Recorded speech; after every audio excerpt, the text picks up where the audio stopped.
think it might have looked better with hair.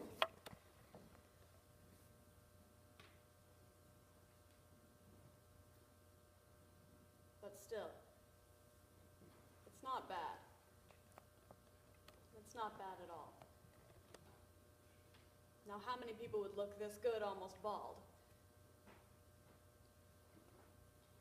You might think me vain, but I honestly think I'm pretty. Absolutely stunning. Have you ever seen such a winning smile? It took a long time to learn how to smile like this. A long time. But maybe, just maybe,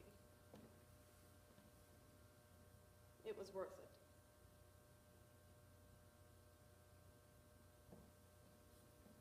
The age-old quote, "Beauty lies in the eye of the beholder," is especially relevant in the case of Mariana Marveau, a beauty queen who has been undergoing treatments for leukemia. Although she has lost much of her dignity, as well as her hair, Mariana remains positive in The Bald and the Beautiful by J.J. Jonas.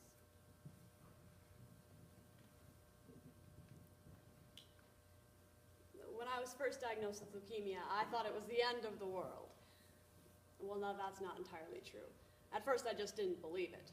Denial, my doctor called it. And then I went through the tragic heroine phase, I think. I romanticized it.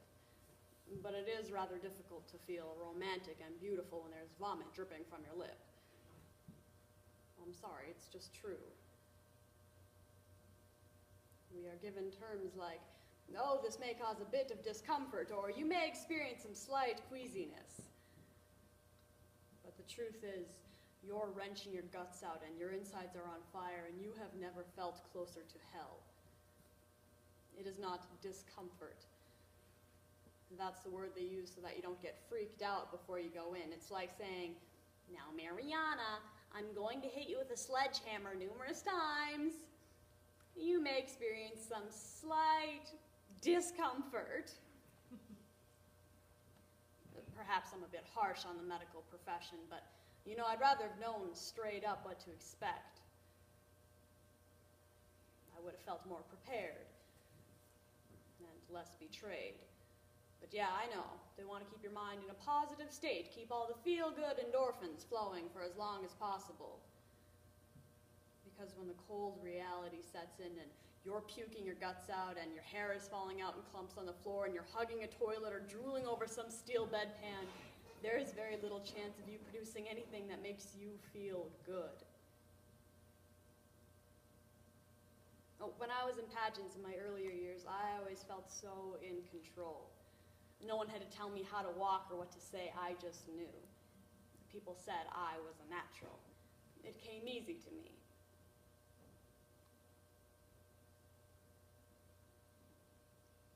But the illness steals so much from you. It's not just the way you look, it's the confidence and the ability to just jump back automatically. It steals your faith. It steals you. I'm perhaps the luckiest person when it comes to friends, the best of friends. They just wouldn't accept it when I said I couldn't bear to go back to school. It's not that anyone was cruel to me. They felt sorry for me.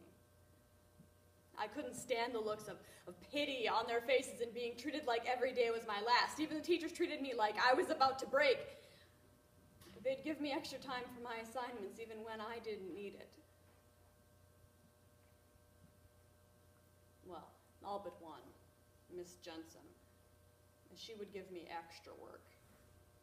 "Mariana, if you are sitting around in waiting rooms, you'll just have more time to be listening to books on tape.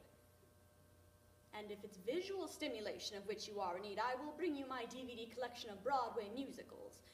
But you are not going to sit here and not be learning. I just forbid that.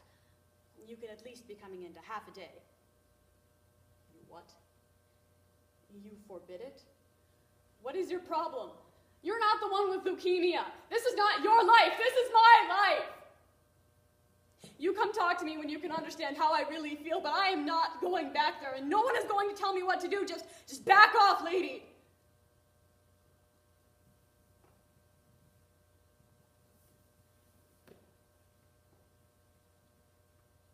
Days passed and the doorbell rang.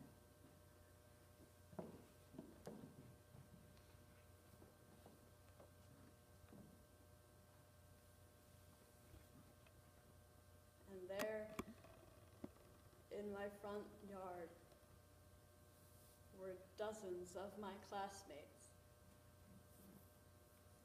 On the front steps were my best friends and my teacher. They were wearing scarves on their heads, and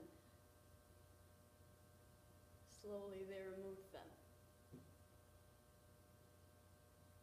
revealing freshly shaved scalps.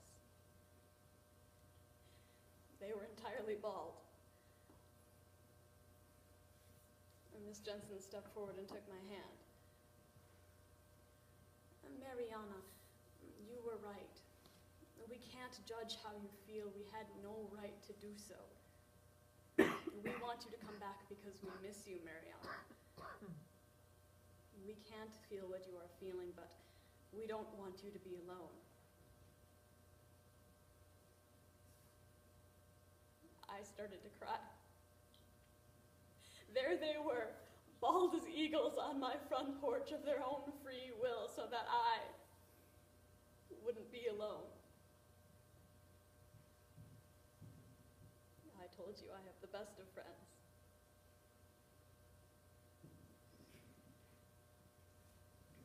You know, I know beyond a shadow of a doubt that appearances are not everything. I've always known that, even when I wore a crown on top of my head. And I've always known that inner beauty was more important. But do you know what? Even when you know that you are truly beautiful and more than brave, it means the most to know that you are loved. And sometimes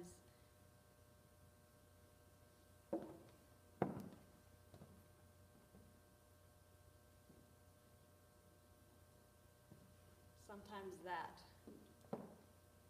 can make you feel the most beautiful of all.